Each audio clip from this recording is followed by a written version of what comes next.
Bismillahirrahmanirrahim. Assalamualaikum warahmatullahi wabarakatuh.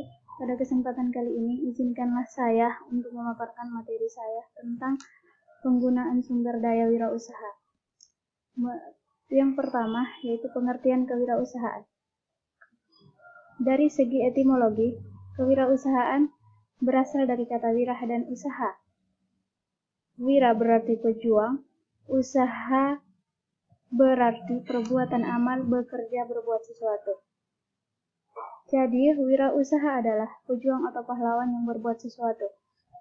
Menurut Kamus Besar Bahasa Indonesia, wirausaha adalah orang yang pandai atau berbakat mengenali produk baru, menentukan cara produksi baru. Wirausaha adalah orang yang mempunyai semangat, sikap, perilaku, kemampuan kewirausahaan.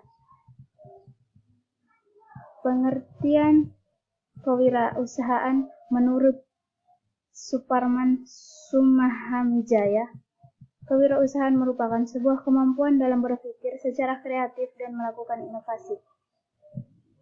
B. Hakikat dan konsep dalam kewirausahaan.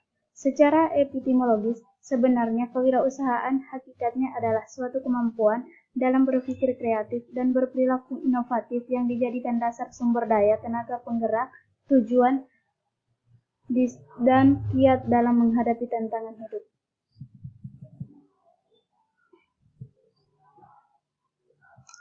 Selanjutnya, ada 6 hakikat kewirausahaan. Yang pertama, kewirausahaan adalah suatu nilai yang diwujudkan dalam perilaku yang dijadikan sumber daya tenaga penggerak, tujuan, proses, dan hasil bisnis. Yang kedua, kewirausahaan adalah suatu nilai yang dibutuhkan untuk memulai sebuah usaha dan mengembangkan usaha.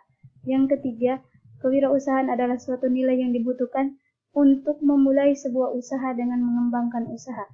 Yang keempat, kewirausahaan adalah suatu proses dalam mengerjakan sesuatu yang baru dan berbeda yang bermanfaat dalam memberikan nilai lebih. Yang kelima, kewirausahaan adalah kemampuan untuk menciptakan sesuatu yang baru dan berbeda. Yang keenam, kewirausahaan adalah suatu proses penerapan kreativitas dan keinovasian dalam memecahkan persoalan dan menemukan peluang untuk memperbaiki kehidupan usaha.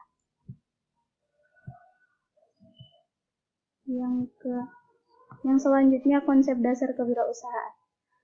Konsep kewirausahaan itu sendiri sebenarnya mulai diperkenalkan pada abad ke-18 di Prancis ketika seorang ahli ekonominya yang bernama Ricard Cantillon mengaitkan antara beban risiko yang harus ditanggung oleh pemerintah dengan para pengusaha di dalam menjalankan roda ekonomi.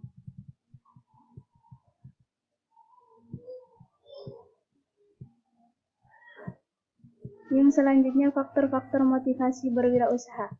Motivasi berwirausaha salah satu pendorong tumbuh kembangnya jiwa kewirausahaan seseorang.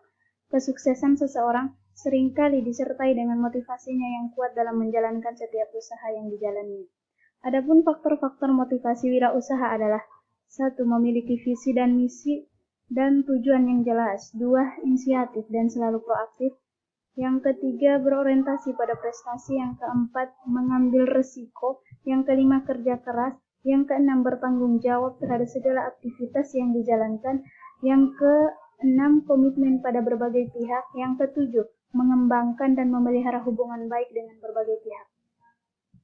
Yang selanjutnya, proses kewirausahaan. Secara umum, tahap-tahap melakukan wirausaha. Tahap memulai, tahap di mana seseorang yang berniat untuk melakukan usaha mempersiapkan segala sesuatu yang diperlukan. Tahap melaksanakan usaha atau diringkas dengan tahap jalan. Tahap ini seorang wirausaha mengelola berbagai aspek yang terkait dengan usahanya, mencakup aspek-aspek pembiayaan, sumber daya, kepemilikan, organisasi kepemimpinan yang meliputi berbagai risiko dan mengambil keputusan. Secara ringkas, model proses kewirausahaan mencakup tahap-tahap berikut. Yang pertama, proses inovasi, proses pemicu, proses pelaksanaan, dan proses pertumbuhan. Berdasarkan analisis Prutaka, Terkait kewirausahaan, diketahui aspek-aspek yang perlu diperhatikan dalam melakukan wirausaha. Yang pertama, mencari peluang usaha baru. Yang kedua, pembiayaan. Yang ketiga, sumber daya manusia. Yang keempat, kepemilikan. Yang kelima, organisasi. Yang keenam, kepemimpinan. Dan yang ketujuh, pemasaran. Selanjutnya, kewirausahaan dilihat dari berbagai sudut pandang. Yang pertama, pandang ahli ekonomi. Yang kedua, pandang ahli manajemen. Yang ketiga, pandang pelaku bisnis. Yang keempat, pandang psikologis. Yang keenam, pandang modal. Yang kelima, pandang modal. Dan selanjutnya, peran pendidikan dalam pembentukan wirausaha. Pendidikan mempunyai peran yang penting dalam pembentukan kewirausahaan. Kewirausahaan dimulai dari seseorang yang tidak tahu apa-apa, melainkan dari seseorang yang memiliki pendidikan yang cukup. Mungkin hanya ini saja yang dapat saya sampaikan. Kurang dan lebihnya mohon dimaafkan. Billahi taufiq wal hidayah. Wassalamualaikum warahmatullahi wabarakatuh.